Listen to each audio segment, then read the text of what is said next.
Salutations au nom de notre Seigneur Jésus-Christ. Êtes-vous en bonne santé? Vous sentez-vous bien? Non, vous avez peut-être quelques inquiétudes, n'est-ce pas? Il se peut qu'il y ait un fardeau que vous ne pouvez exprimer. Vous vous demandez peut-être quoi faire. Vous attendez que Dieu vous parle, n'est-ce pas? Dans Ésaïe 57, 18, « Je lui servirai de guide et je le consolerai, lui et ceux qui pleurent avec lui.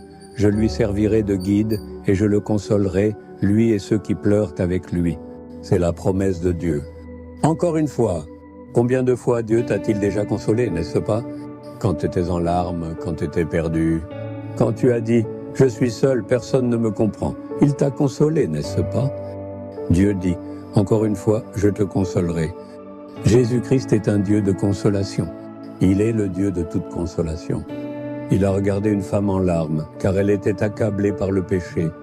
Il l'a consolée en disant « Ma fille, prends courage, tes péchés sont pardonnés, va en paix ». Quand le monde l'a condamnée, Dieu l'a consolée et l'a rendue heureuse. Une mère veuve était en larmes car elle avait perdu son fils unique. Elle a peut-être pleuré en disant « J'ai perdu mon fils unique. Qui dans ce monde prendra soin de moi? Qui me témoignera de l'affection ?» Tout le monde dans cette ville l'a accompagnée, mais personne ne pense à la consoler. Jésus voit ses larmes, s'approche d'elle et lui dit pour la consoler « Femme, ne pleure pas.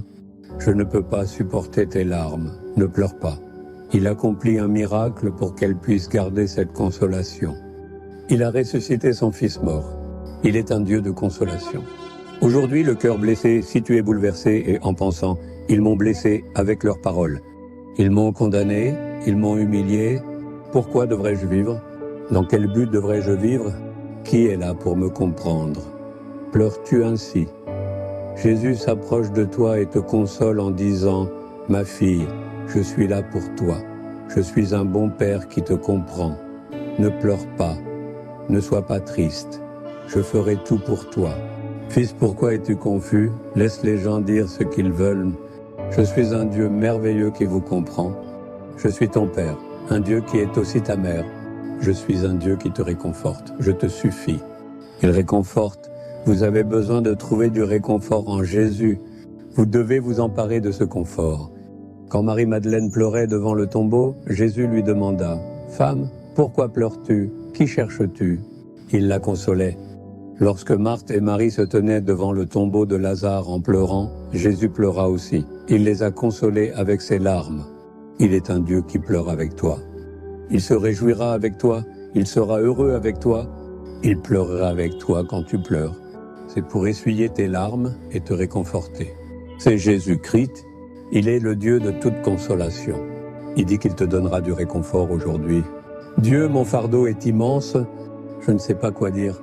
Mon âme est troublée, je veux du réconfort. Demanderez-vous cela à Dieu? Pose ta main sur ton cœur et demande à Dieu, réconforte-moi à nouveau. Père, tu as dit, je te réconforterai encore une fois. Cette fille, ce fils pleure. Leur cœur pousse un cri de détresse. Ils aspirent profondément à trouver un peu de réconfort. Apportez donc à nouveau du réconfort à tous vos enfants. Dissipe cette tristesse et guéris ces blessures. Offrez-leur un nouveau bonheur dès maintenant. Que leur cœur soit apaisé. Que le réconfort remplisse leur âme. Souviens-toi de ta mort sur la croix du Calvaire pour eux et remplis leur cœur de ton réconfort. Au nom de Jésus-Christ, que ce réconfort remplisse leur âme. Amen, amen.